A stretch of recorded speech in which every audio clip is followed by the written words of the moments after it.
अस्सलामुअलैकुम, मेरा नाम मोहम्मद मज़हर आज़म है और मैं डाउ मेडिकल कॉलेज में एमबीबीएस का सेकंड ईयर का स्टूडेंट हूँ। अब हम जो नया टॉपिक स्टार्ट करने जा रहे हैं दैट इज़ लिपिड्स। इससे पहले हमने प्रोटीन्स की बात की और कार्बोहाइड्रेट्स की बात की। लिपिड एक बहुत इंपॉर्टेंट टॉपिक है, इसकी बहुत सारी टाइप्स आएंगी और इसमें याद करने को भी बहुत कुछ है, बट कोशिश करिएगा पहले समझें। समझने के बाद जो बातें याद करने की हैं वो मैं साथ साथ बताता जाऊँगा कि like these are the topics जो आपको याद रखने हैं। ठीक है, तो चलें फिर स्टार्ट करते हैं। कह रहे हैं लिपिड जो है ना एक डाइवर्स ग्रुप है बायोलॉजिकल मॉलिक्यूल का। ऑब्वियस सी बात है, एक बायोलॉजिकल मॉलिक्यूल है ये, जो प्लांट्स और एनिमल्स दोनों के अंदर पाया जाता है। ठीक है, और जो लिपिड का जो वर्ड था इट वाज यूज्ड बाय या प्रपोज बाय ब्लोर्स केमिस्ट। एक केमिस्ट था जिसका नाम था ब्लोर, इसको जिस तरह भी प्रोनाउंस करना चाहें आप कर लें, बट ये वर्ड इसने यूज़ किया था, ये आपको याद रखना है। ठीक है, और ये उन मॉलिक्यूल्स के लिए यूज़ किया था कि लिपिड्स वो मॉलिक्यूल्स होते हैं which are insoluble in water, जो वाटर में इनसॉल्युबल होते हैं but soluble in organic solvents like ether and alcohol. Lipids are those molecule जो पानी में इनसॉल्युबल होते हैं बट ऑर्गेनिक मॉलिक्यूल जैसा कि ईथर आता है और अल्कोहल है, दोनों में सॉल्युबल होते हैं। ऐसा क्यों होता है? यार लिपिड जो होते हैं खुद एक ऑर्गेनिक मॉलिक्यूल है। ऑर्गेनिक मॉलिक्यूल सिर्फ ऑर्गेनिक में ही डिसॉल्व हो सकता है, इनऑर्गेनिक में डिसॉल्व नहीं हो सकता। ठीक है, एंड इसीलिए लिपिड जो है सिर्फ ईथर एंड अल्कोहल में डिसॉल्व हो सकता है। जो वाटर है ये एक तरह का पोलर मॉलिक्यूल है और लिपिड जो है नॉन पोलर है, तो नॉन पोलर पोलर में नहीं हो सकता। ये भी एक रीज़न हो गया। तो ये कंपाउंड जो होते हैं ना, ये भी कार्बन, हाइड्रोजन और ऑक्सीजन से ही मिलके बने होते हैं, जिस तरह कार्बोहाइड्रेट बना होता है। बट फ़र्क क्या आता है? देखो लिपिड्स जो है उनके अंदर कार्बन, हाइड्रोजन, ऑक्सीजन तो है, बट इसके अंदर कार्बन और हाइड्रोजन का रेशो बहुत ज़्यादा है और ऑक्सीजन का रेशियो बहुत कम है। हम कह सकते हैं कि लिपिड्स और कार्बोहाइड्रेट में मेन फ़र्क ये है कि लिपिड्स के अंदर ऑक्सीजन जो होती है वो बहुत कम होती है। There is a lesser ratio of oxygen than carbohydrate. इसकी एग्जांपल क्या है लिपिड की? स्टेरिन है। स्टेरिन एक तरह का फैट है जिसका मॉलिक्यूलर फार्मूला ये है, ये आपको याद होना चाहिए कि स्टेरिन के अंदर कार्बन 57, H 110 और ऑक्सीजन 6। अब देखो अगर यहाँ पर होता हमारा कार्बोहाइड्रेट, तो कार्बोहाइड्रेट में जितने कार्बन होते हैं ना उतने ही ऑक्सीजन होते हैं, बट यहाँ देखो कार्बन 57 है बट ऑक्सीजन आर ओनली 6। तो इसीलिए जो लिपिड्स होते हैं हम कहते हैं कि इनके अंदर ऑक्सीजन बहुत कम होती है as compare to carbon and hydrogen. और इसी वजह से बिकॉज इसके अंदर ऑक्सीजन तो कम है बट कार्बन एंड हाइड्रोजन ज़्यादा है, और कार्बन एंड हाइड्रोजन ही ज़्यादातर एनर्जी की रिसोर्स है हमारे लिए। तो हम कह सकते हैं कि लिपिड्स जो होते हैं ना इनके अंदर कार्बोहाइड्रेट के मुकाबले में डबल एनर्जी होती है। ये एमसीक्यूज़ का पॉइंट है कि लिपिड्स के अंदर कार्बोहाइड्रेट के मुकाबले में डबल अमाउंट ऑफ एनर्जी होती है। अब यहाँ पर लिपिड्स के कुछ कॉमन ग्रुप्स हैं जिनको हम स्टडी करने जा रहे हैं। The first group is acyl glycerol. Acyl glycerol को हम फैट्स एंड ऑयल्स भी कहते हैं। ठीक है, तो असाइल ग्लिसरॉल को हम फैट्स एंड ऑयल्स भी कहते हैं। These are the condensation product of glycerol and 3 fatty acid. हमने कंडेंसेशन रिएक्शन पढ़ा है कि एक ऐसा रिएक्शन होता है जिसके अंदर नया बॉन्ड बनता है, और नया बॉन्ड जब बनता है तो वाटर मॉलिक्यूल रिलीज़ होता है। यहाँ पर भी देखो वाटर मॉलिक्यूल रिलीज़ हुए हैं, लेकिन यहाँ 3 हुए हैं, तो हम इसको डिटेल में पढ़ेंगे फिलहाल। असाइल ग्लिसरॉल किस तरह बनता है? जब ग्लिसरॉल जो एक तरह का अल्कोहल होता है, अल्कोहल क्या होता है जिनके अंदर वो एक अल्कोहल एक तरह का कार्बन कंपाउंड है, ऑर्गेनिक कंपाउंड है जिसके अंदर OH ग्रुप लगा होता है। ठीक है, और इसके साथ साथ ग्लिसरॉल और ये फैटी एसिड है, और फैटी एसिड क्या है? ये भी एक तरह का ऑर्गेनिक कंपाउंड है। ठीक है, जिसके अंदर एक तरफ कार्बोक्सिलिक एसिड ग्रुप होता है। ठीक है, और उसके साथ साथ यानी कि ये एक फैटी एसिड का स्ट्रक्चर है कि उसके अंदर एक तो कार्बोक्सिलिक एसिड का ग्रुप होता है और एक लंबी सी हाइड्रोकार्बन की चेन होती है। ठीक है, एक लंबी सी हाइड्रोकार्बन की चेन होती है। देखो ये R ग्रुप जिसको हमने प्रोटीन के अंदर भी पढ़ा था, रेडिकल ग्रुप कहते हैं। ये R ग्रुप जो होता है ना ये हाइड्रोकार्बन की चेन को रिप्रेजेंट करता है, इसमें हाइड्रोकार्बन चेन होती है। ठीक है, हम कह सकते हैं कि जो असाइल ग्लिसरॉल है वो ग्लिसरॉल और फैटी एसिड की कंडेंसेशन से बनता है, और इसीलिए इनको हम नॉर्मली फैट्स एंड ऑयल्स भी कहते हैं।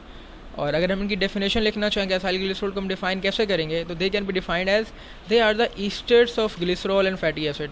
क्या असाइल ग्लिसरॉल क्या होते हैं? ईस्टर्स होते हैं ग्लिसरॉल और फैटी एसिड के। यार ये ईस्टर क्या हुआ? ईस्टर एक ऐसा बॉन्ड है या ऐसा लिंकेज है जो एक अल्कोहल के दरमियान बनता है और ऑर्गेनिक एसिड के दरमियान बनता है। तो अगर कोई आपसे पूछे कि what is ester bond, the bond which is form between alcohol, जैसा कि ग्लिसरॉल एक तरह का अल्कोहल है, and between an organic acid, जैसा कि यहाँ पे कार्बोक्सिलिक एसिड भी लगा हुआ है।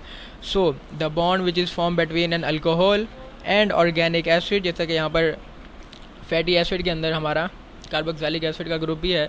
जो एक अल्कोहल और एक ऑर्गेनिक एसिड के दरमियान जो बॉन्ड बनता है उसको हम ईस्टर बॉन्ड कहते हैं। ठीक है, या ईस्टर लिंकेज कहते हैं। और ऐसा प्रोसेस जिसके अंदर ईस्टर बॉन्ड बन रहा होता है उसको स्टेरिफिकेशन कहते हैं। और बिकॉज एक तरह का ईस्टर जो है एक बॉन्ड ही है ना, और जब बॉन्ड बनता है तो नॉर्मली वाटर रिलीज़ होता है, कंडेंसेशन प्रोसेस जिसको हम कहते हैं। सो इसमें वाटर भी रिमूव होता है। अब ये बॉन्ड बनता कैसे है? ये बॉन्ड ऐसा बनता है कि ग्लिसरॉल के अंदर देखो OH ग्रुप है, और ग्लिसरॉल के अंदर 3 OH ग्रुप होते हैं। और फैटी एसिड की बात करें तो यहाँ पर एक फैटी एसिड ये रहा, एक ये रहा और एक ये रहा। यहाँ पर हमारे पास फैटी एसिड भी 3 है। सो पहले एक OH फैटी एसिड के, बल्कि नहीं, जो ग्लिसरॉल की जो अल्कोहल है वहाँ का H और फैटी एसिड का OH, यहाँ का H फैटी एसिड का OH। इसी तरह ग्लिसरॉल के तीनों अल्कोहल जो है वहाँ से तीनों HH रिलीज़ होते हैं, और फैटी एसिड में मौजूद जो हमारे OH के तीनों ग्रुप हैं वो यहाँ से रिलीज़ होते हैं। जब H और OH मिलते हैं तो एक वाटर, यहाँ 2 और ये 3, तो टोटल 3 वाटर मॉलिक्यूल रिलीज़ हो जाते हैं, और बॉन्ड बन जाता है between the hydrogen of alcohol यानी glycerol and OH group of carboxylic acid या फैटी एसिड। ठीक है, ग्लिसरॉल एक तरह का ट्राई हाइड्रोक्सी अल्कोहल, यानी ग्लिसरॉल एक ऐसा अल्कोहल है, एक तो पहले 3 कार्बन से मिलकर बना है ये, ठीक है, और उसके साथ साथ इसमें 3 OH ग्रुप भी होते हैं। ठीक है, तो ग्लिसरॉल में 3 OH ग्रुप हैं, और OH ग्रुप को हम हाइड्रोक्सी कहते हैं, तो इसलिए ग्लिसरॉल एक ट्राई हाइड्रोक्सी अल्कोहल है जो 3 कार्बन एटम से मिलकर बना है और 3 OH ग्रुप होते हैं। जो फैटी एसिड है एक तरह का ऑर्गेनिक एसिड है जिसके अंदर एक कार्बोक्सिलिक एसिड का ग्रुप होता है और साथ में लॉन्ग हाइड्रोकार्बन चेन होती है। तो ये एक फैटी एसिड, ये एक फैटी एसिड है। और इसकी बात करें तो एक नीचे भी एक और फैटी एसिड है, तो इसके अंदर ये कार्बोक्सिलिक एसिड का ग्रुप होता है और साथ में एक लंबी सी हाइड्रोकार्बन की चेन होती है। हाइड्रोकार्बन क्या होते हैं? वो ऑर्गेनिक कंपाउंड जिनके अंदर कार्बन और हाइड्रोजन पाया जाए। ठीक है, तो जब ये 3 फैटी एसिड कंबाइन करते हैं एक ग्लिसरॉल के साथ, तो फिर at 1 OH they form 3 ester bond. ठीक है, तो जब ये 3 फैटी एसिड कंबाइन करते हैं ग्लिसरॉल के OH ग्रुप के साथ तो ये 3 ईस्टर बॉन्ड बनाते हैं। हमने यहाँ पर देखा कि ये 3 फैटी एसिड कंबाइन कर रहे हैं ग्लिसरॉल के साथ, तो एक ईस्टर बॉन्ड यहाँ बन गया, एक यहाँ बन गया और एक यहाँ बन गया, तो टोटली हमारे पास 3 ईस्टर बॉन्ड बन गए। ठीक है, और कंपाउंड इज कॉल्ड ट्राइग्लिसरॉल। इस कंपाउंड को हम ट्राइग्लिसरॉल कहते हैं या ट्राइग्लिसराइड कहते हैं। Their triglycerol are neutral. जो ट्राइग्लिसरॉल होते हैं या ट्राइग्लिसराइड होते हैं ये न्यूट्रल होते हैं नेचर में, यानी न्यूट्रल होते हैं, इनके ऊपर कोई चार्ज नहीं होता। बिकॉज जितने भी OH ग्रुप थे ना ग्लिसरॉल के, उन्होंने बॉन्ड बना लिया है फैटी एसिड के साथ, और अब कोई चार्ज मौजूद नहीं है OH वाला, यानी कि ग्लिसरॉल के ऊपर जितने भी OH ग्रुप थे, ये OH ग्रुप था हमारा, तो उसने H यहाँ से भेज दिया और उसने OH वहाँ से भेज दिया। तो अब जो चार्ज ग्रुप जो होते हैं वो इन्हीं की वजह से नॉर्मली चार्ज आ रहा होता है, और ये ऑक्सीजन के ऊपर अगर चार्ज आ भी रहा होगा वो कार्बन के साथ कंबाइन कर गया है, तो अब कोई चार्ज जो है बाकी नहीं रहा। इसीलिए हम कह सकते हैं कि ट्राइग्लिसरॉल जो न्यूट्रल होते हैं, हमसे उसमें पूछते हैं कि which lipids are neutral, triglycerol are neutral. ठीक है, और बॉन्ड कौन सा है? ईस्टर लिंकेज है, किसके दरमियान है? Between OH and H। ठीक है, तो और ये ठीक है स्टेरिफिकेशन कहते हैं। अब जो हमारे ट्राइग्लिसरॉल हैं या ग्लिसराइड हैं या असाइल ग्लिसरॉल है हमारे, उनके 2 टाइप्स होती हैं, सैचुरेटेड एंड अनसैचुरेटेड। यार सैचुरेटेड असाइल ग्लिसरॉल वो होते हैं जिनका जो फैटी एसिड होता है ना वो सैचुरेटेड होता है। ये क्या बात है कि फैटी एसिड सैचुरेटेड होता है? फैटी एसिड सैचुरेटेड होने का मतलब ये है कि इनके अंदर कोई डबल बॉन्ड नहीं होता। तो अगर सारे ही के सारे सिंगल बॉन्ड हो, ना डबल बॉन्ड आए ना ट्रिपल बॉन्ड हो, तो उनको हम कहते हैं सैचुरेटेड हैं वो। ठीक है, तो सैचुरेटेड असाइल ग्लिसरॉल्स इनको हम फैट्स कहते हैं। सैचुरेटेड वाले जो होते हैं असाइल ग्लिसरॉल को फैट्स कहते हैं, और इनकी एग्जांपल है स्टेरिन जो हम ऊपर पढ़ चुके हैं, जिसके अंदर कार्बन 57 होता है, H जो होते हैं 110 होते हैं और ऑक्सीजन 6 होता है। और अगर हम बात करें अनसैचुरेटेड की, तो अनसैचुरेटेड वो होते हैं जिनके अंदर एक या एक से ज़्यादा डबल बॉन्ड आ रहा होता है between carbon atom of hydrocarbon chain. तो कार्बन एटम्स जो है ना, ये कार्बन एटम्स हैं, इनके दरमियान अगर बॉन्ड डबल आए या ट्रिपल आए तो उसको हम कहेंगे कि ये अनसैचुरेटेड हैं। इसकी एग्जांपल हैं ऑयल्स जो प्लांट्स के अंदर पाए जाते हैं। तो फैट्स नॉर्मली एनिमल्स के अंदर होते हैं, ऑयल्स जो होते हैं प्लांट्स के अंदर होते हैं। तो प्लांट्स के अंदर ज़्यादातर अनसैचुरेटेड असाइल ग्लिसरॉल पाए जाते हैं। इनके अच्छा जो अनसैचुरेटेड होते हैं ये भी स्टेबल होते हैं, ऐसा नहीं होता कि अनस्टेबल हो। और नॉर्मली जो अनसैचुरेटेड होते हैं ना, ये रूम टेम्परेचर पर लिक्विड फॉर्म में पाए जाते हैं। ठीक है, नॉर्मल टेम्परेचर पर लिक्विड की फॉर्म में होते हैं, और वो जो होते हैं लिक्विड की फॉर्म में नहीं होते, वो नॉर्मली सॉलिड की फॉर्म में ही होते हैं, और ये प्लांट्स के अंदर होते हैं। इसकी एग्जांपल है लिनोलिन है which is found in seed. ठीक है, असाइल ग्लिसरॉल कह रहे हैं provide energy for different activities, और it is very rich in chemical energy which is twice in amount of energy which is carried by carbohydrate. यानी कि chemical energy इसके अंदर बहुत ज़्यादा होती है, और इतनी ज़्यादा होती है कि अगर हम उसको कार्बोहाइड्रेट से कंपेयर करें तो इसके अंदर डबल होती है। और ये कह रहे हैं कि अगर एक पर्सन है वो एवरेज साइज़ का है, नॉर्मल हाइट है, नॉर्मल वेट है, तो उसके अंदर 16 kg फैट होगा। क्या एक नॉर्मल पर्सन के अंदर फैट कितना होता है? MCQ उसका पॉइंट है 16 kg फैट होता है। इसके अंदर एनर्जी कितनी मिलती है 16 kg फैट से? 144 × 10⁻³ किलो कैलोरीज किलो कैलोरीज कह रहे हैं, अगर किलो हटा दें तो 144 10 की पावर 6 हो जाएगी, बिकॉज किलो के अंदर 10 की पावर 3 ज़ीरो होते हैं। सो 144 इंटू 10 की power 3 kilo calories of energy मिलती है हमें एक नॉर्मल पर्सन से जिसके अंदर 16 kg ऑफ फैट होता है, ठीक है।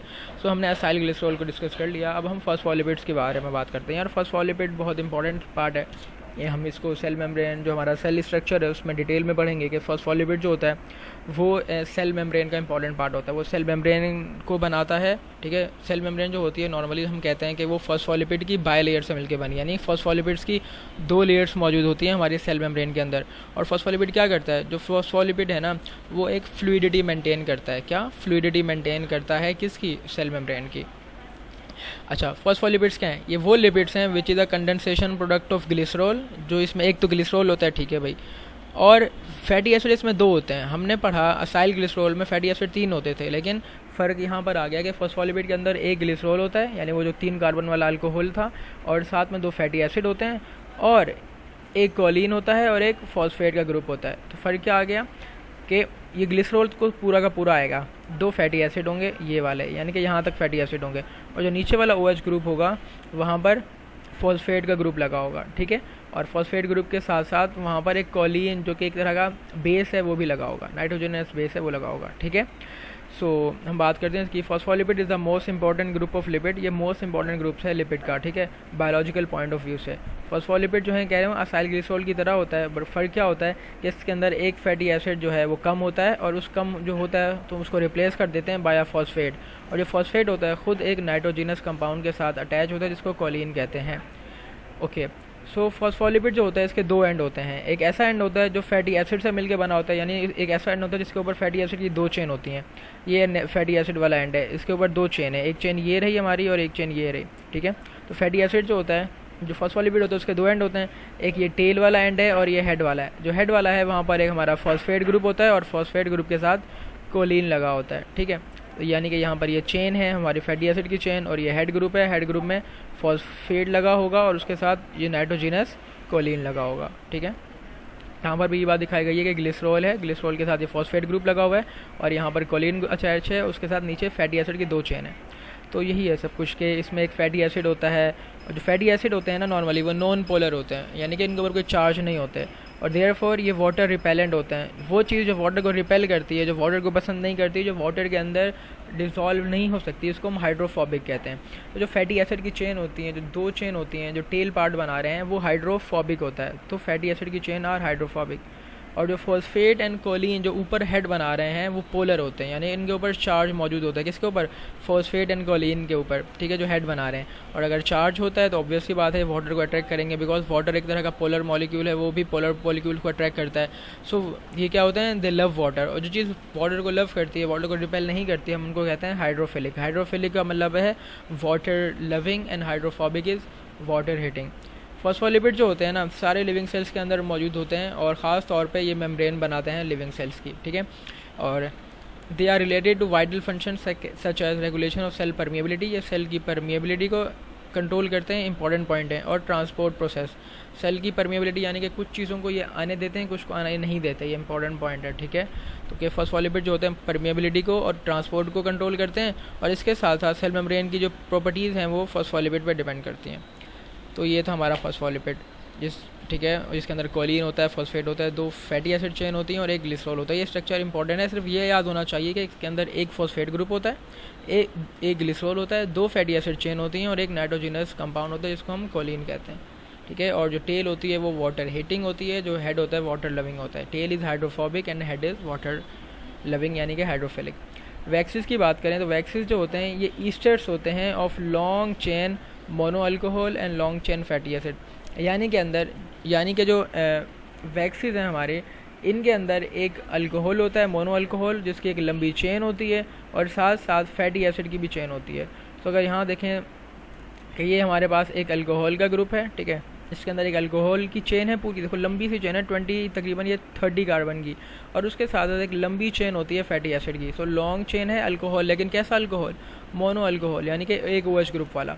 सो वैक्सीज क्या होते हैं, ये ऐसे कंपाउंड्स के ईस्टर्स होते हैं, ईस्टर्स यानी कि अल्कोहल और फैटी एसिड के दरमियान बॉन्ड बन रहा है।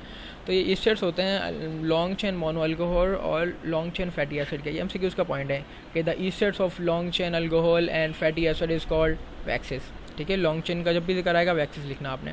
दे आर सिंपल लिपिड, ये लिपिड होते हैं और ये प्रोटेक्टिव कोटिंग के तौर पे हमारे स्टेम जो होता है उसको कवर कर रहे होते हैं, हमारी स्टॉक जो है उनको कवर कर रहे होते हैं। पत्ते के ऊपर मौजूद होते हैं हमारे वैक्सेस। सो लीव्स के ऊपर मौजूद हैं, पेटल्स के ऊपर मौजूद हैं, फ्रूट की स्किन और एनिमल की स्किन, फर के ऊपर और फेदर्स के ऊपर मौजूद हैं। तो यानी कि वैक्सेस का मेन फंक्शन क्या है? प्रोटेक्टिव फंक्शन है, प्रोटेक्टिव कोटिंग प्रोवाइड करते हैं ये। ठीक है, और ये वाटर रिपेलेंट होते हैं, वाटर को एब्जॉर्ब नहीं करते और नॉन रिएक्टिव होते हैं अपने नॉन पोलर नेचर की वजह से, यानी कि ज़्यादा रिएक्टिव भी नहीं होते। तो हाइड्रोफोबिक कंपाउंड है वैक्स, इज हाइड्रोफोबिक कंपाउंड है। फॉस्फोलिपिड पार्शली हाइड्रोफोबिक है, पार्शली हाइड्रोफिलिक है। ठीक है, ये केमिकली इनर्ट होते हैं, यानी कि बिकॉज ये नॉन रिएक्टिव हैं, बिकॉज ये पोलर नहीं है। ठीक है, तो ये केमिकली इनर्ट हैं, यानी कि कोई रिएक्शन नहीं कराते।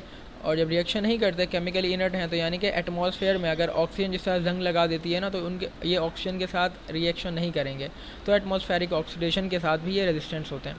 और वैक्सेस की दो टाइप्स हैं, नेचुरल वैक्स है जिसमें बी वैक्स आ जाता है और क्यूटिन आ जाता है जो क्यूटिकल ऑफ लीव बनाता है। तो नेचुरल वैक्स की कौन सी टाइप्स हैं? एक बी वैक्स है, ठीक है, और दूसरी क्या है? क्यूटिन है जो क्यूटिकल बनाते हैं लीव्स। क्यूटिकल क्या है यार? क्यूटिकल एक तरह की मेम्ब्रेन की कवरिंग है, ठीक है, जो पत्ते के ऊपर मौजूद होती है और वो वाटर को ज़्यादा ट्रांसपायर नहीं होने देती, यानी कि ज़्यादा अगर पत्ते के अंदर से वो पानी को ज़ाया नहीं होने देती, पत्ते के अंदर से वाटर को एवेपोरेट नहीं होने देती। ठीक है, तो नेचुरली बी वैक्स और जो क्यूटिन है जो क्यूटिकल बनाते हैं लीव्स के, ये नेचुरल वैक्स हैं। और जो सिंथेटिक वैक्स होती है ना, जो हम खुद बनाते हैं, वो पेट्रोलियम से बनाते हैं और पॉलीथाइलिन से। MCQ का पॉइंट है कि जो सिंथेटिक वैक्सीज हैं, यानी कि जो खुद बनाई जाती हैं, वो पेट्रोलियम से और पॉलीथाइलिन से बनाई जाती हैं। ठीक है, जो ऑर्गेनिक कंपाउंड है। वैक्सीज जो हैं इनकी बहुत इंपॉर्टेंट है बिकॉज ये मशीन्स के अंदर लुब्रिकेंट के तौर पे काम करते हैं। और ये MCQ का पॉइंट है कि पहले जो मेन सोर्स थी हमारी वैक्स हासिल करने की, it was sperm whales. Sperm whales जो थी, they were the major source for waxes. ठीक है, अब हम टर्पेनॉइड्स की बात करते हैं कि टर्पेनॉइड्स भी एक तरह के लिपिड हैं और ये इंपॉर्टेंट क्लास है लिपिड की।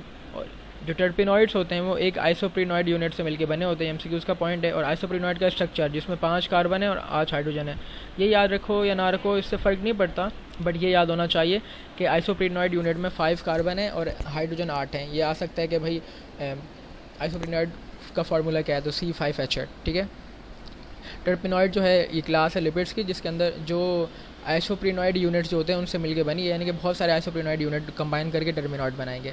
टर्पेनॉइड की फर्दर टाइप्स हैं जिसमें टर्पीन्स आ जाता है। स्टेरॉइड जो है वो भी टर्पेनॉइड की टाइप है, टर्पीन भी टर्पेनॉइड की टाइप है। कैरोटिनॉइड्स जो कि हम लोग डिटेल में पढ़ते हैं in a chapter called bioenergetics के, जो पिगमेंट्स होते हैं जिनके डिफरेंट कलर्स होते हैं, गाजर का कलर है, फ्रूट्स के डिफरेंट कलर्स हैं, ऑरेंज, रेड, येलो वगैरह, ये कैरोटिनॉइड्स जो पिगमेंट्स होते हैं इनकी वजह से होते हैं। प्रोस्टाग्लैंडिन जो होते हैं वो भी टर्पेनॉइड्स हैं। प्रोस्टाग्लैंडिन क्या होते हैं? प्रोस्टाग्लैंडिन भी एक तरह का लिपिड के स्ट्रक्चर होते हैं, लिपिड के मॉलिक्यूल्स होते हैं। ये उस वक्त रिलीज़ होते हैं जब आपको कोई चोट लग जाए या इन्फेक्शन चल रहा हो, तो जब वहाँ पर ये रिलीज़ होते हैं तो इससे आपको पेन भी ये महसूस कराते हैं और आपको फीवर भी होता है।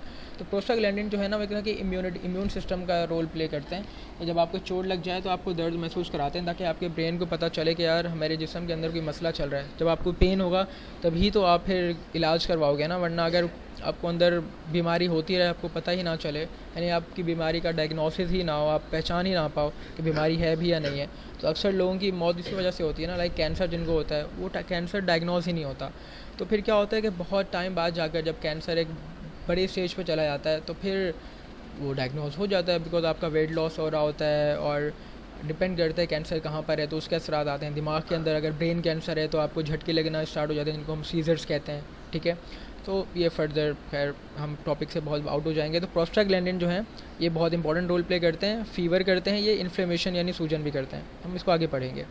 और ये कहाँ पाए जाते हैं टर्पेनॉइड? ये सेल मेम्ब्रेन के अंदर पाए जाते हैं इन फॉर्म ऑफ कोलेस्ट्रॉल। ठीक है, और पिगमेंट यानी क्लोरोफिल की फॉर्म में पाए जाते हैं। और जो फ्रेगनेंस होती हैं ना, जो परफ्यूम्स वगैरह होते हैं वो भी टर्पेनॉइड से मिलके बनते हैं। सो ये MCQ का पॉइंट याद रखना है कि टर्पेनॉइड्स जो होते हैं वो क्लोरोफिल बनाते हैं। ठीक है, और परफ्यूम्स में फ्रेगनेंस के तौर पे ये यूज़ होते हैं। और टर्पेनॉइड जो होते हैं आइसोप्रीनॉइड यूनिट से मिलके बने। टर्पीन्स की बात करें तो टर्पीन्स भी एक तरह के टर्पेनॉइड हैं जिनके अंदर आइसोप्रीनॉइड यूनिट होते तो हैं लेकिन बहुत कम होते हैं। यानी कि 2 होंगे, 3 होंगे, ठीक है। तो डायटर्पीन एंड ट्राइटर्पीन। ये स्मॉल साइज़ वाले टर्पीन जो होते हैं वोलेटाइल होते हैं, यानी कि ऐसे होते हैं कि आप इनको रख दो तो ये वोलेटाइल है, यानी कि एवोपरेट कर जाएंगे, और यानी कि ये फ्रेगनेंस में इस्तेमाल होते हैं। यही बात है ना कि हम परफ्यूम्स को प्रॉपर कवर अप करके रखते हैं, वरना खोल के रख दो परफ्यूम की बॉटल तो अगले दिन होगी नहीं, लेकिन हाँ खुशबू बहुत होगी कमरे में, बट परफ्यूम नहीं होगा। So some of these are use in perfume, यानी जो टर्पीन्स होते हैं, जो टर्पिनॉइड नहीं, जो टर्पीन्स होते हैं जिनके फ्यू आइसोप्रिनॉइड यूनिट होते हैं और ये they are volatile in nature, हम इनको परफ्यूम्स में यूज़ करते हैं। यहाँ पे डिफरेंट ये नाम लिखे हुए, आपको इतना इसमें याद रखने की ज़रूरत नहीं है, बट मेडिसिन जो होता है वो ऑयल वे से आता है, गेरानॉइल रोज से आता है, ये याद रख लो। और लेमोनिन जो है लेमोनाइल से आता है। मेंथोल जो होता है, menthol it is from peppermint. तो ये आसान भी है कि पेपरमिंट हमें पता है ठंडक देती है, तो मेंथोल वहाँ से बनता है जो खुद ठंडक देता है हमें, ठीक है। जो लेमोनिन होता है वो लेमोनाइल नाम से ज़ाहिर हो रहा है, और गेरानॉइल जो है वो रोज़ से, बस एक है कि माइडसन जो होता है वो ऑयल बेस से आता है, ठीक है। और कुछ component of vitamin A1 and A2, chlorophyll के molecules as well as other molecules which are utilize in synthesis of rubber and latex, वो भी इसकी एग्जांपल हैं। किसकी? टर्पीन्स की। कि chlorophyll vitamin A1 and vitamin A2 terpenes में आते हैं, क्लोरोफिल के मॉलिक्यूल्स टर्पीन्स में आते हैं, और कुछ वो मॉलिक्यूल जिनसे आप रबर बनाते हो वो भी टर्पीन्स में आते हैं। स्टेरॉयड बहुत इंपॉर्टेंट टॉपिक है, डिटेल खैर इतनी डिटेल नहीं है बट इसको समझना है, ठीक है। इसमें हमसे कुछ 2-3 बातें आएंगी, मैं बता दूंगा। स्टेरॉयड भी टर्पेनॉइड है, जो क्या बनाता है? स्टेरॉयड न्यूक्लियस बनाता है, और स्टेरॉयड न्यूक्लियस जो होता है उसके अंदर आइसोप्रिनॉइड यूनिट होता है जिसके अंदर 17 कार्बन एटम्स होते हैं। सो स्टेरॉयड न्यूक्लियस के अंदर या स्टेरॉयड के अंदर आइसोप्रिनॉइड यूनिट में कितने कार्बन होते हैं? 17 कार्बन एटम होते हैं। ये एमसीक्यूज़ का पॉइंट है कि स्टेरॉयड के अंदर कार्बन एटम 17 होते हैं, जो 4 रिंग की फॉर्म में होते हैं। देखो 1 रिंग, 2 रिंग, 3 और 4, ये 4 रिंग की फॉर्म में होते हैं। कौन? स्टेरॉयड, जिसके अंदर 17 कार्बन्स होते हैं, ठीक है। और जो ये 4 रिंग है उनमें से 3 रिंग्स हेक्सागोनल हैं। What is mean by hexagonal? Hexagonal यानी कि उनके 6 साइड्स होंगी, 1 2 3 4 5 6, ये यहाँ तक सब 6 साइड्स वाले हैं। ये लास्ट ग्रुप जो है, जो चौथा है, ये 5 साइड वाला है। सो स्टेरॉयड न्यूक्लियस के अंदर जो एक स्केलेटन जो स्ट्रक्चर बन रहा है 17 कार्बन वाला, उसमें 3 जो है हेक्सागोनल रिंग है और एक पेंटागोनल रिंग है। पेंटागोनल यानी कि 5 साइड वाला। जो रेडिकल यानी कि अब क्या होता है, इन यहाँ पर कार्बन के ग्रुप्स अटैच होंगे हर जगह पर, और इन कार्बन के साथ कभी कभी एक एक्स्ट्रा ग्रुप भी अटैच हो जाता है जिसको हम रेडिकल ग्रुप कहते हैं। वो OH भी हो सकता है और कुछ दूसरा भी हो सकता है। सो अगर रेडिकल ग्रुप डिपेंड करता है, अब एक स्टेरॉयड है, इसके ऊपर यहाँ पर OH लगा हुआ है, कोई दूसरा ग्रुप, एक और स्टेरॉयड है उसके अंदर यहाँ पे एक और ग्रुप आके लग गया। सो डिपेंड करता है कि स्टेरॉयड न्यूक्लियस के साथ, स्टेरॉयड के ग्रुप के साथ कौन से डिफरेंट साइड चेन्स लगी हुई हैं या रेडिकल साइड लगी हुई हैं, तो उसकी बेसिस पे हम स्टेरॉयड को फर्दर डिवाइड कर देंगे उनके डिफरेंट टाइप्स में, ठीक है, from one and other. Cholesterol जो है MCQs का पॉइंट है, cholesterol is the precursor for number of steroid. तो कोलेस्ट्रॉल स्टेरॉयड किससे मिलके बनते हैं? यानी कि स्टेरॉयड का प्रिकर्सर कौन है? प्रिकर्सर होता है यानी कि इसको बनाने वाला कौन है? तो स्टेरॉयड जो है वो कोलेस्ट्रॉल से मिलके बनते हैं। MCQs का पॉइंट है, बहुत इंपॉर्टेंट। कोलेस्ट्रॉल जो है वो स्टेरॉयड बनाते हैं, या कोलेस्ट्रॉल जो है प्रिकर्सर हैं स्टेरॉयड के। और ये क्या बनाते हैं स्टेरॉयड? ये टेस्टोस्टेरोन बनाते हैं जो मेल का सेक्स हार्मोन है, प्रोजेस्टेरोन बनाते हैं जो फीमेल सेक्स हार्मोन है, एंड एस्ट्रोजन जो भी फीमेल सेक्स हार्मोन है। Oestrogen, progesterone are very important for maintaining the pregnancy. Testosterone जो है it is very important for developing the secondary sexual characters like in man, जैसा कि beard का आना है वक्त के प्यूबर्टी के टाइम पे। प्यूबर्टी के टाइम पे क्या होता है, टेस्टोस्टेरोन का लेवल बढ़ जाता है। जब टेस्टोस्टेरोन हार्मोन का लेवल बढ़ जाता है तो फिर एक मर्द की आवाज़ जो होती है वो डीप हो जाती है, भारी हो जाती है, और दाढ़ी वगैरह यानी कि बियर्ड वगैरह आना स्टार्ट हो जाती है, ठीक है। अब हम कैरोटीनॉइड को पढ़ने जा रहे हैं। कैरोटीनॉइड जो हैं पॉलीटर्पीन्स हैं, ये याद रखना है आपने। कैरोटीनॉइड्स क्या हैं? पॉलीटर्पीन, यानी कि बहुत ज़्यादा टर्पीन्स के यूनिट इसमें आपस में जुड़ेंगे, यानी ठीक है, जब बहुत ज़्यादा टर्पीन की यूनिट आपस में जुड़ेंगे तो वो कैरोटीनॉइड बनाएंगे। इसमें क्या होता है, it contain long chain of isoprenoid unit. अब अगर पेपर में आए long chain of isoprenoid unit तो आपने कैरोटीनॉइड लिखना है, ठीक है। लेकिन long chain of mono alcohol and fatty acid तो आपने वैक्सिस लिखना है, ठीक है। ये डिफरेंस याद रखिएगा।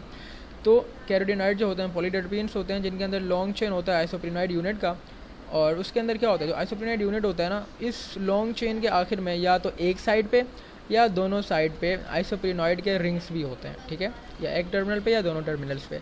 ये कंपाउंड जो होते हैं पिगमेंट होते हैं, यानी कि पिगमेंट होते हैं वो कंपाउंड जो कि लाइट को एब्जॉर्ब करें और डिफरेंट कलर शो करें, ठीक है। तो ये कंपाउंड जो होते हैं रेड भी होते हैं, orange, yellow and brown colour in plants की फॉर्म में पाए जाते हैं, यानी कि प्लांट्स में ये ऑरेंज कलर की फॉर्म में, रेड वगैरह जो कलर्ड होता है प्लांट्स के अंदर या फ्रूट्स के अंदर, उनकी वजह से होता है। जो इंपॉर्टेंट कैरोटीनॉइड जो होते हैं वो प्लांट्स के पिगमेंट्स हैं, लाइक क्लोरोफिल जो है वो कैरोटीनॉइड है, पिगमेंट है। साइटोक्रोम कैरोटीनॉइड का पिगमेंट है। फाइटोक्रोम ये पिगमेंट है। लैटेक्स रबर ये भी पिगमेंट है। मैंने इनको बहुत डिटेल में डिस्कस किया है एक फेडरल बायोलॉजी की वीडियो जो मैंने अपलोड की है इन बायो एनर्जेटिक्स, वहाँ पर भी आप देख सकते हैं। और जो इंशाल्लाह मैं इसी सीरीज़ में जो सिंध की ये वाली बुक है इसके अकॉर्डिंग भी वो चैप्टर अपलोड करूँगा। बट मैं इतना बता दूँ कि फेडरल बायोलॉजी और आपकी जो न्यू सिंध की बायोलॉजी की किताबें हैं ये बहुत सेम है, ठीक है। तो it is good for you, because जब MD कैट का टाइम पहले जब टेस्ट होता था तो बच्चों को फेडरल पढ़नी पड़ती थी। सो अभी मतलब अगर जो नहीं भी पढ़ेगा ना उसको इतना मसला नहीं होगा, वरना पहले जो बच्चे होते थे वो फेडरल को ज़रूर पढ़ते थे। सो अगर आप अभी पढ़ लेंगे तो that will be a plus point for you. तो carotenoid are plant pigments like chlorophyll, cytochrome, phytochrome, latex and rubber, ठीक है। अब लास्ट टाइप आ रही है लिपिड्स की, दैट इज़ प्रोस्टाग्लैंडिन, ठीक है। Prostaglandin is the last type. और लिपिड की कौन से फॉर्म की? लिपिड्स में टर्पिनॉइड्स की। तो देखो ये टर्पीन्स जो हो गए, स्टेरॉयड हो गया, कैरोटीनॉइड हो गया, ये टर्पिनॉइड की फॉर्म है। प्रोस्टाग्लैंडिन भी एक तरह का it is a group of lipid. Prostaglandin क्या है? लिपिड का ग्रुप है जो मेमेलियन टिश्यूज़ में बनता है, सिर्फ मैमल्स में बनता है, ठीक है। मैं इंशाल्लाह इस चैप्टर को डिस्कस करूँगा और मैं पहले फेडरल बायोलॉजी से कराने का सोच रहा हूँ। तो जहाँ से भी आपको मिल जाए वीडियो आप देख लें, क्योंकि कंटेंट सेम है दोनों का। तो प्रोस्टाग्लैंडिन जो है it is a group of lipids made by mammalian tissue at the site of tissue damage और इन्फेक्शन। जहाँ पर टिश्यू डैमेज हो या इन्फेक्शन हो वहाँ पर प्रोस्टाग्लैंडिन बनते हैं। क्या? वहाँ पर कुछ लिपिड्स के मॉलिक्यूल बनते हैं जिनको हम प्रोस्टाग्लैंडिन कहते हैं। कहाँ पर बनते हैं ये? जहाँ पर टिश्यू डैमेज हो या इन्फेक्शन चल रहा हो। और ये क्या करते हैं? ये इंजरी के साथ डील करते हैं और बीमारी के साथ भी डील करते हैं। डील कैसे करते हैं? यार देखो, आपको ठीक अगर नहीं भी कर रही है तो आपको बता तो रहे ना कि आपको इशू है, आपको कोई चोट लग गई है तो आपको ये फ़ीवर करा देंगे। अगर आपको इन्फेक्शन चल रहा है तो आपकी बॉडी में तो आपको फीवर हो जाएगा। इसके साथ कहीं चोट लग गई है, कुछ किसी चीज़ से कट लग गया है तो आपको पेन होगा, तो पेन होगा, फीवर होगा, इन्फ्लेमेशन, सूजन हो जाएगी। ये चीज़ें जो होती हैं ना, सूजन वगैरह का होना, ये एक तरह का ज़रिया होती हैं कि आपको पता चल जाता है कि आपकी बॉडी में कोई इशू है। तो अल्लाह ताला का एक कुदरत का निज़ाम है कि दर्द जो है एक तरह से हमें महसूस तो होता है कि यार बहुत गलत चीज़ है दर्द, बट एक दर्द अल्लाह ताला की एक तरह से रहमत भी हम कह सकते हैं। वरना अगर आपको दर्द ना हो और ये इन्फ्लेमेशन वगैरह ना हो, सूजन ना हो, तो आपको पता कैसे चलेगा कि आपकी बॉडी के अंदर कोई एबनॉर्मेलिटी चल रही है, ठीक है। सो वही कहते हैं ना कि तो तुम अपने रब की कौन कौन सी नेमतों को झुटलाओगे। तो दर्द भी देखा जाए तो एक तरह से नेमत ही है, ठीक है। सो दे कंट्रोल डिफरेंट, लेकिन दर्द एक हद तक। They control different physiological process, ये बहुत सारे फिजोलॉजिकल प्रोसेस को कंट्रोल करते हैं, जैसा इन्फ्लेमेशन है, ठीक है। उसके साथ इंटेंसिटी ऑफ पेन की सेंसेशन, यानी कि पेन तो हो रहा है लेकिन कितना हो रहा है, वो प्रोस्टाग्लैंडिन अगर ज़्यादा होंगे तो ज़्यादा पेन होगा। ब्लड फ्लो को कंट्रोल करते हैं और ब्लड क्लॉट भी कराते हैं, यानी कि आपको कहीं इंजरी हो गई है तो वहाँ पर खून को जमाना स्टार्ट कर देंगे ताकि ऐसा ना हो कि खून बहता रहे। सो अगर ब्लड क्लॉटिंग नहीं होगी तो सारा खून आपका बह के ख़त्म हो जाएगा। इम्यूनिटी, यानी कि ये बीमारी के अगेंस्ट प्रोटेक्शन प्रोवाइड करते हैं। और इंडक्शन ऑफ लेबर, यानी कि जब बर्थ होती है किसी बेबी की तो उससे पहले एक जो खातून होती हैं, जो फीमेल होती हैं, उनको पेन होता है, पेन जो होता है, और पेन के बाद जो बर्थ का प्रोसेस उसको हम लेबर कहते हैं, तो ये वो भी कराते हैं, ठीक है। अच्छा, अब क्या होता है, हम लोग ना जब हमें दर्द हो रहा हो, सर दर्द हो रहा हो या कोई बुखार हो रहा हो, हम एस्प्रिन यूज़ करते हैं। हम एस्प्रिन यूज़ क्यों करते हैं भाई? एस्प्रिन इसलिए यूज़ करते हैं कि वो ना प्रोस्टाग्लैंडिन का जो प्रोसेस है ना, जिसके ज़रिए प्रोस्टाग्लैंडिन की सिंथेसिस हो रही होती है, उसको इनहिबिट कर देता है। तो जब प्रोस्टाग्लैंडिन नहीं बनेगा तो प्रोस्टाग्लैंडिन ही तो फीवर करा रहा था और पेन करा रहा था, तो अब फीवर और आपको पेन इतना ज़्यादा नहीं होगा। सो दैट्स इट, ये हमारा लिपिड्स का टॉपिक था। आई नो वीडियो लंबी हो गई, बट मैंने कोशिश की है कि मैं एक एक पॉइंट एक्सप्लेन करूँ, आपका कोई पॉइंट मिस ना हो, और ऐसा ना हो कि आप कहें कि बुक रीडिंग हमने नहीं की और हमारा कोई नुकसान हो गया। बिल्कुल इंशाल्लाह ऐसा नहीं हो गया। मैं बिल्कुल एक एक चीज़ कवर कर रहा हूँ और इसके साथ साथ मैं आपको इंपॉर्टेंस भी साथ में बताता जा रहा हूँ। और जो इंटर के बच्चे हैं, ख़ास तौर पर फर्स्ट ईयर के बच्चे हैं जिन्होंने टेस्ट पेपर में अपीयर होना है फर्स्ट ईयर के, तो वो लिपिड्स को अच्छे से करेंगे इसको, यानी कि लिपिड्स, ठीक है। आ सकता है कि right a note on lipid किसके ऊपर, लॉन्ग के अंदर, तो उसमें लिपिड्स के डिफरेंट टाइप्स आपको पता होने चाहिए, ठीक है।